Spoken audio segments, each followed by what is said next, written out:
फिर जन्नत में शराब की नहरें क्यों हैं? भाई एक 5 साल की बच्ची का रेप और कत्ल हो रहा है, ठीक है, आपने बच्ची को बदला देकर उसे जन्नत में भेज दिया, लेकिन उनका क्या होगा जो यहाँ इसके पीछे रह गए? मुझे बताओ, इसमें बच्ची की क्या गलती थी? ये रेप है भाई, रेप है। ये सब बेहूदगियाँ, लोगों को अजियत में देखना, छोटी बच्ची के साथ इतनी सी उम्र में रेप होना और उसका मरना, ये सब करते देखना मुझे मजहब के साथ साथ अपनी इंसानियत से भी बेजार करता है। आपको 3-4 बीवियां रखने की इजाजत, मतलब कि आप चाहे कुछ भी कह लें, मैं इसे कबूल नहीं कर सकता। 1, 2, 3 और 4। इन सवालात का जवाब देने के बाद क्या आपके ख्याल में कोई तब्दीली आई?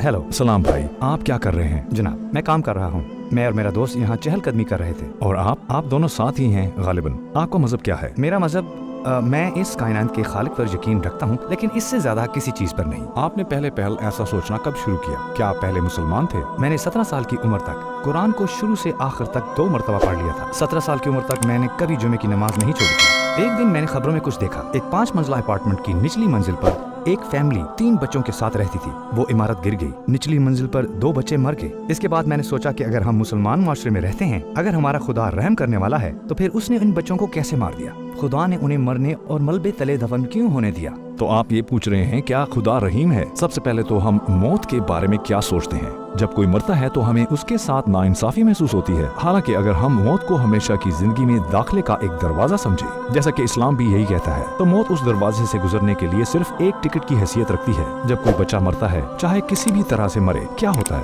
बच्चा जन्नत में चला जाता है। अल्लाह बच्चे के साथ क्या करता है? उसे जन्नत की नेमतें देता है। क्या बच्चे को इस सूरत हाल का इल्म होता है? बच्चा ये सब जानता तक नहीं है। लिहाजा मौत का बदला अगर जन्नत की सूरत में मिले, तो क्या हम ये कह सकते हैं कि बच्चा क्यों मरा? वो इतने खौफनाक अंदाज में क्यों मरा? जन्नत में जाना बच्चे के लिए पहले ही एक तोहफा है। फिर अजियत से मरने वालों के बारे में क्या कहेंगे? भाई, अपने खौफनाक तरीन ख्वाब के बारे में सोचें, ठीक है? भयानक तरीन ख्वाब के बारे में सोचें। फर्ज करें कि आपको महसूस होता है वो ख्वाब 80 साल तक चला, आपका सबसे अजियतनाक ख्वाब। आप ख्वाब से बेदार होते हैं तो क्या सिर्फ एक गिलास पानी से इसे भूल नहीं जाते? आप आसानी से भूल जाते हैं। बिल्कुल उसी तरह फर्ज करें कि इस दुनिया में हमने एक अजियतनाक दर्दनाक जिंदगी गुजारी है। मुमकिन है हमारी मौत भी बज़ाहिर मुश्किल नजर आए, लेकिन हम कहते हैं एक डरावना ख्वाब जो कि 80 साल तक जारी रहा, सिर्फ एक गिलास पानी से भूल जाता है। इसी तरह हमेशा के लिए जन्नत में जाने के बाद मौत का मुख्तसर सा वक्त क्यों नहीं भुलाया जा सकता? इसकी तलाफी कैसे नहीं हो सकती? हमेशा की नेमत इसका बदला कैसे नहीं दे सकती? आप जानते हैं हम क्या कर रहे हैं? हम चीजों को इस तरह देख रहे हैं जैसे वो बज़ाहिर नजर आती हैं, सतही अंदाज से।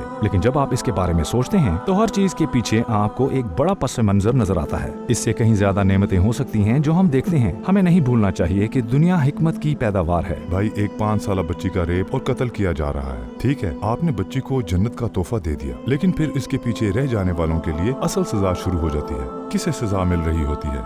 माँ और बाप को। 5 साल बच्चे की फैमिली वही अजियत सहती है। यही बात है, वही अजियत सहते हैं। बच्चे की मौत की वजह क्या है? ये रेप है भाई, रेप है। ये सब बेहूदगियाँ, लोगों को अजियत में देखना, छोटी बच्ची के साथ इतनी सी उम्र में रेप होना और उसका मरना, इन सब लोगों को ये सब करते देखना मुझे मजहब के साथ साथ अपनी इंसानियत से भी बेजार करता है।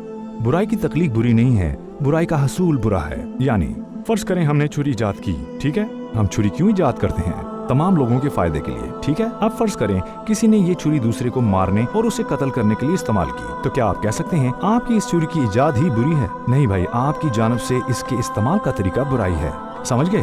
और मैं ये कह रहा हूँ कि अल्लाह के लिए कोई चीज तख्लीक करना बुराई नहीं है। मसलन उसने इंसान को तख्लीक किया और उसकी आजाद मर्जी तख्लीक की, और मुखालिफ जिन्स के साथ मुताबिकत तख्लीक की। उसने जिनसी शहवत तख्लीक की, उसने जिनसी मिलाप तख्लीक किया। खुदा का इंसान की तख्लीक, उसकी मर्जी, उसे इख्तियार की फरहमी और उसे ख्वाहिश का देना बुराई नहीं है।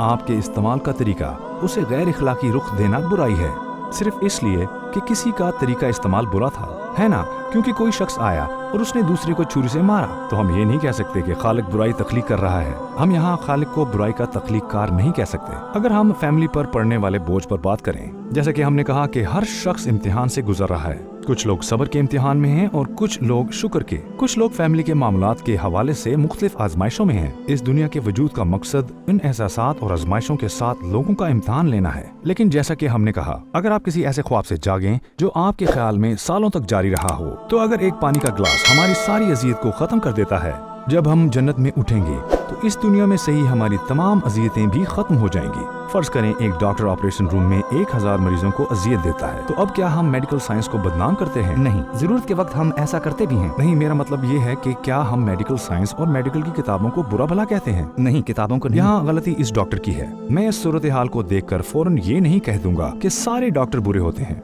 बिल्कुल इसी तरह अगर हम लोगों की गलतियों को देखकर इस्लाम पर तनकीद करेंगे तो ये दुरुस्त तर्ज अमल नहीं होगा। हाँ, लोग गलत हैं, मुझे भी गुस्सा आता है, लेकिन क्या आपको मालूम है मैं इस सूरत हाल को दुरुस्त करने के इकदामात कर रहा हूँ। अहम बात यह है कि आप और मैं, हम इन बुराइयों को रोकने के लिए क्या इकदामात कर रहे हैं।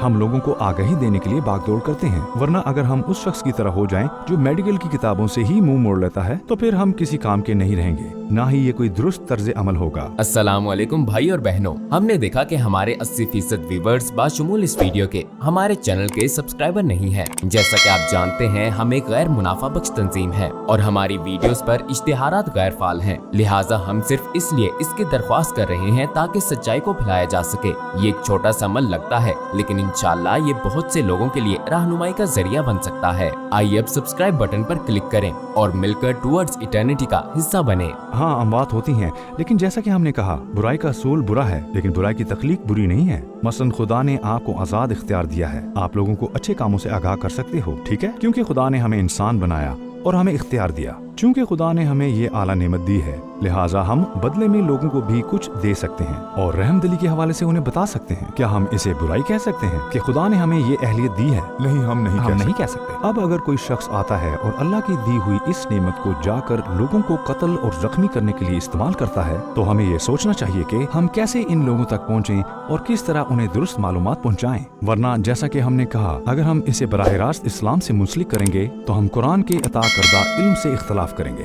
क्या कुरान इसके बरक्स बात नहीं करता? कुरान इसके बरक्स कहता है, अगर कोई शख्स ये सब करता है तो मतलब है कि उसने कुरान पर अमल नहीं किया है।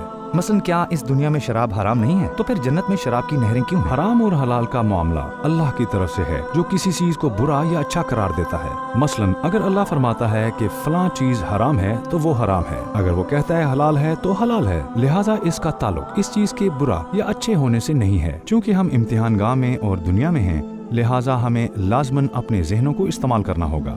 क्योंकि देखें, हम यहाँ एक अंदाजा लगा रहे हैं, हम अल्लाह को तलाश कर रहे हैं, ठीक है। अल्लाह ने इसे दुनिया में बुरा करार दिया है, तो फिर जन्नत में क्यों है? जब अल्लाह किसी चीज को हराम नहीं कहता, वो वहाँ हराम नहीं होती। जाहिर है अल्लाह फरमाएगा कि कुछ चीजें हराम हैं और कुछ हलाल। आप अपने इंतखाब की बुनियाद पर जन्नत या जहन्नम में जाएंगे। इस जगह हमसे यही मतलूब है, ये इम्तिहान की जगह है। क्या जन्नत में इस तरह का कोई इम्तिहान होगा? जन्नत में कोई इम्तिहान नहीं होगा। अगर अल्लाह ने पहले से किसी चीज के अच्छे या बुरे होने का तयन किया है, तो ये बात ताजुब खेज नहीं है कि अल्लाह ने वहाँ शराब को हलाल किया है, ठीक है ना? आप मजीद आजमाइश में नहीं रहेंगे। आप 3-4 बीवियां रख सकते हैं, ठीक है भाई। चाहे आप मुझे कुछ भी कहें, चाहे आप खुदा के किसी भी असूल या किसी भी बात की मुझे वजाहत करेंगे, मैं उसे नहीं मान सकता। एक ताल्लुक खत्म हो जाने के बाद आप किसी और से मोहब्बत कर सकते हैं, लेकिन 1, 2, 3 और 4? क्या कुरान कसरत अज़वाज चाहता है? नहीं।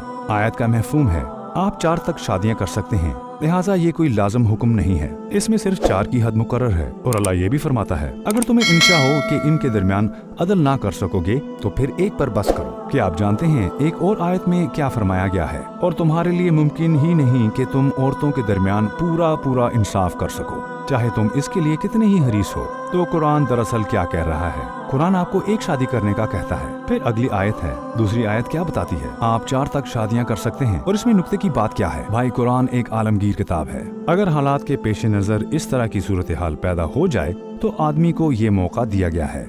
किस तरह?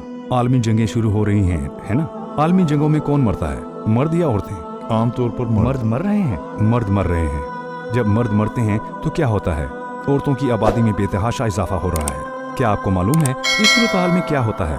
कुरान की इस इजाजत से खानदान का तसव्वुर जारी रह सकता है। कुरान ने क्या कहा है? आप 4 तक शादियां कर सकते हैं। कुरान पहले ही एक शादी की हिमायत करता है, लेकिन अगर सूरत हाल के मुताबिक जरूरत हो, जैसे कि जंग में होता है, तो ज्यादा से ज्यादा 4 औरतों की हद मुकर्रर है। ये मना नहीं है, ताकि लोग खानदान की शुरुआत और अपनी जिंदगियों का तसलसल बरकरार रखने जैसे तसव्वुरात जारी रख सकें। दूसरे अल्फाज में हमें ये नहीं भूलना चाहिए कि कुरान आलमगीर हैसियत रखता है। दीन इस्लाम और कुरान हर दौर, हर कैफियत, हर वाक़े के लिए मौज़नियत और इतलाक़ का हामिल है। हमने बात की, साथ मिलकर जवाब तलाश करने की कोशिश की। हमने कुरान की आयत के बारे में भी बात की। इन सवालात के जवाब पाने के बाद क्या आपकी सोच में कोई तब्दीली आई है? सिर्फ एक चीज, आपने रहम दिली कहा और मैंने रहम कहा, ये तकरीबन एक ही बात है। मेरा मुद्दा ये है कि भाई सबसे अहम चीज इंसानियत है। हमें अपनी इंसानियत को नहीं खोना चाहिए। हमें वाकई इंसानियत दरकार है, खुसूसन इस दौर में। ईमानदारी की बात यह है कि मुसलमान होना बड़ी अजीम बात है। ये वाकई बड़ी मुफीद गुफ्तगू थी। फिर अगर हमारे ख्यालात भी गुफ्तगू के ज्यादातर हिस्से में एक जैसे हैं, आपका दोस्त भी पहले से मुसलमान है, क्या ये नहीं हो सकता कि आप दोबारा इस्लाम में आ जाएं और कुरान पर तहकीक और उससे सवालात उठाना जारी रखें? और जब भी जरूरत हो, मेरी टीम और मैं इस तहकीक के दौरान आपकी मदद कर सकते हैं। मुझे ये कहने दें कि बहरहाल ये एक अच्छी गुफ्तगू रही। शुक्रिया, मैं इसे सराहता हूँ। अगर मैंने कोई गलत बात कह दी तो मुझे माफ कीजिएगा। मैं आपकी कही गई बातों पर कुछ तहकीक करूंगा, मैं वादा करता हूँ। मैं इस पे मजीद तफसील से तहकीक करूंगा। लेकिन मैं एक और बात कहना चाहता हूँ, हम अपनी इंसानियत को हरगिज़ न खोएं। अब किसी बच्चे, किसी लड़की, किसी खातून को नहीं मरना चाहिए। ये दुनिया हमारी है ना भाई? हम एक दूसरे से बिल्कुल मुत्तफिक हैं। आप दोनों से मिलकर बहुत खुशी हुई। आपसे मिलकर भी अच्छा लगा। ये इंतहाई उम्दा गुफ्तगू रही।